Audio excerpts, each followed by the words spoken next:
How about now? Can you hear me now? I just did all that talking for no reason. Well, it wasn't no reason. I'm actually glad you didn't hear me. The conversation I just had with my husband. You can hear me now. Okay, wonderful.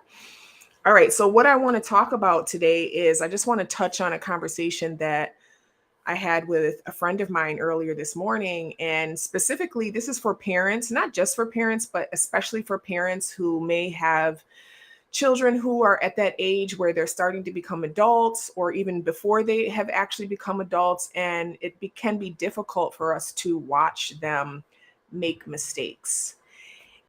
And I want to encourage one that what's the best way for me to impact you to add movement into your life? Is it for me to send you articles and send you YouTube videos and send you different things? Or is it to actually embody that thing that I want you to embody? So I know it can feel frustrating because you want people to get it, you want people to listen, and you don't want people to make the same mistakes that you made. However, in the mistakes, there are invaluable lifelong lessons to be learned that can't be learned by just rinsing and repeating what someone else did or didn't do. So I want to encourage anyone who may be feeling frustrated in any type of relationship, whether it's a romantic relationship, whether it's a friendship, whether it's a parent child, whether it's whatever it is, whether it's a working relationship, to understand that the best way that you can impact people is by being that thing that you want them to embody. I won't go too deep down the mirror theory, which I believe to be true, which is that everyone is mirroring us in some way. And so, especially when someone is triggering us, there's a mirror being held up to us showing us an aspect of ourselves that needs to be addressed.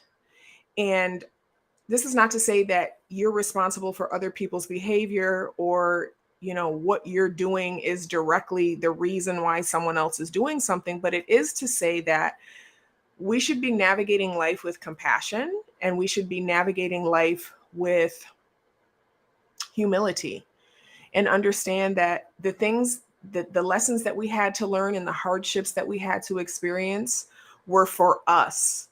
They weren't necessarily for other people. Now, other people can watch how you maneuvered and managed through those hardships, and that's going to be so much more powerful and so much more impactful than kind of getting on a soapbox and trying to convince and persuade and explain and show people why they should be doing it this way. So, as a mother of five, I have two grown children. My son is 24, my daughter is 22. And, I've had to watch them go through life, and I've had to feel that feeling of, I just want them to get it. I just want them to learn. I just want them to understand this thing so they don't have to go through what I went through. And then I had to realize that that perspective is flawed, because everything that I went through helped me to grow. Everything that I went through helped me to develop and mature in a way that allowed me to become who I am today. And I'm very proud of the person that I am today. And so it's important to keep that in mind in our interpersonal relationships, that just because a person isn't doing things the way you think they should be doing them, or they're not doing things the way you're telling them that they should do them, doesn't mean they're doing things wrong for them. We all have our own individual path and destiny in life. And it's important to respect the fact that everyone has their own journey that they have to go on.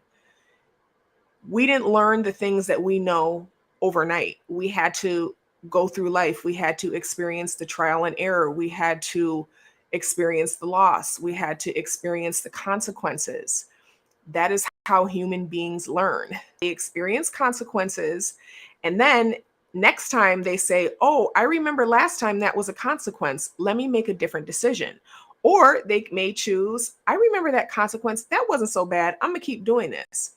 Either way, the most powerful thing that we can do is just be in our corner, just doing that thing that we expect other people to do and we expect other people to know. We just have to embody it, you know? So I just wanted to come on really quickly and share that. I hope this was helpful for someone. I hope that my mic sounds good. I'm testing out my new, well, I'm not testing it out. I'm using it. I'm using my new streaming software and I'm really excited about it, that I can be in several different places at once. And if you have any questions, I post a lot of thought-provoking content on my Facebook page. And really, I can tell you a secret, that's for me to have content ideas to go back and talk about. So for me, Facebook is kind of like Twitter. I kind of come on there and post my idea and then leave it alone. And then for me, it's like a note taking app. You know, I can go back through now and look at, oh, let me talk about that. So earlier today, I posted about not trying to convince or persuade or push people. And I hope this has been helpful. Thank you so much for giving me some of your time and energy today. I hope you have a beautiful rest of your week. I hope that you know that you are enough and that you are worth amazing things happening to, and that there's no mistake that you can make big enough to prevent the sun from rising tomorrow. So just know, if you're still here and you're still taking breaths, that you are blessed, you are privileged, no matter what you're going through, no matter what you've been through. Our traumas do not define us. They help to define our perspective. And our perspective is what dictates the experience that we have in life. Two people can look at the same situation. One of them can look at it as a curse. The other one can look at it as a blessing. What do you think the result is going to be for the person who looks at it as a curse versus the person who looks at it as a blessing? I know that life is tough. Different situations happen, different things arise. Feels like, okay, well, that thing happened, so I'm responding to it. And what I teach my clients and my children and my husband is that it seems like things happen and then we react to them. That's what it seems like. That's what you would perceive. What's really happening is that your expectations and your inner dialogue is actually creating what you're seeing. So for example, if you say, oh, it never works out for me, I'm never able to get that, I'm never able to do this because blah, blah, blah, blah, blah, you're setting yourself up to manifest just that. Vice versa. Everything always works out for me. Everything always goes my way. Divine order is now established in my mind, body, and affairs. The things that you tell yourself dictate the things that you begin to see. So what you're seeing today on November 15th is a result of thoughts that you thought before today, November 15th. And so really the present is the past. I know that sounds hokey pokey. I know it sounds turn yourself around. If you really take the time to reflect, to ponder, and to think about what are some of the thoughts that constantly go through my head. You know, I posted something the other day. Let me pull it up just to reference. I asked people, what's the part about themselves that they would rather not be? And there were a lot of different responses. I'm just pulling it up here. There were a lot of different responses, but I saw a lot of similarities in those responses. Anxious, depressed, insecure, undisciplined, controlling, being a people pleaser, being lazy. It's good to be able to recognize that you have some things that you need to work on. It's so important to begin to tell yourself the opposite.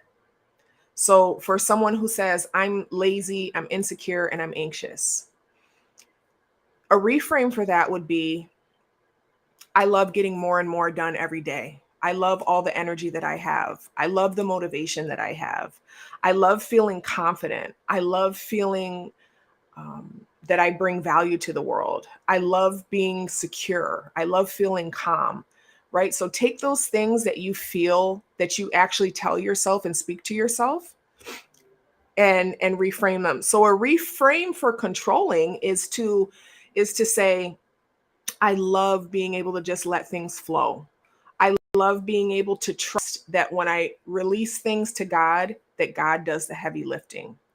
I love understanding that me trying to control things is actually putting me in a position where I'm controlling nothing. I love understanding that the only thing that I can control is my perspective. I love understanding that letting go is actually controlling. I love understanding that the thoughts that I think have more to do with the things that I see than insert whatever controlling, than nagging, than yelling, than repeating myself. And so so if you can give me a specific example about controlling, because controlling is kind of a broad topic. So I guess maybe if you can give me something that's more specific, I can help with a reframe for that. But for me, if I was still, and let's be real, I still am working on being controlling. When I feel myself getting in that mode, the first thing that I do for a reframe is I take a deep breath.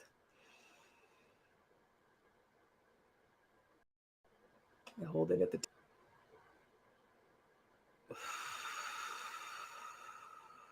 I let it out slow and I hold it at the bottom. I'm going to do one more. I'm going to inhale and hold.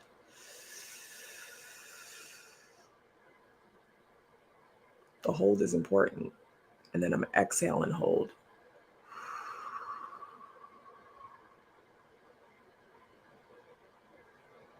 For me personally, what I say is that everything always works out for me. Everything gets to be easy for me. I don't have to force things. I don't have to push things. I don't have to yell. I don't have to scream. I don't have to demand. All I have to do is know that everything works out for me and that I let God do the heavy lifting. Another really powerful tool for controlling is all of those things that you want to verbalize, write them down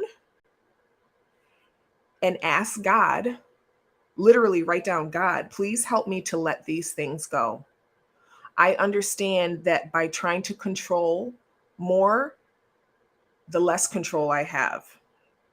So please, God, take this over for me. I don't need this burden. I don't want this burden. I believe that everything can be easy for me. Please show me the path of least resistance in this particular situation. I hope that makes sense and I hope that's helpful. Does anyone else have another question about any type of reframe or anything that I've mentioned today?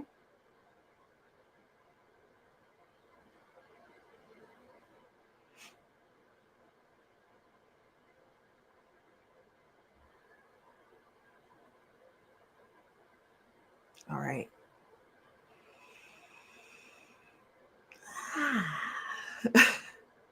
Again, I hope everyone's having a magnificent day. I hope that you are loving yourself. I hope that you are accepting yourself right where you are. I hope that you are understanding that you are worthy right where you are, not when you do this or once you do that or as soon as that. I hope that you know that right now in your current state, you are enough and you are divine.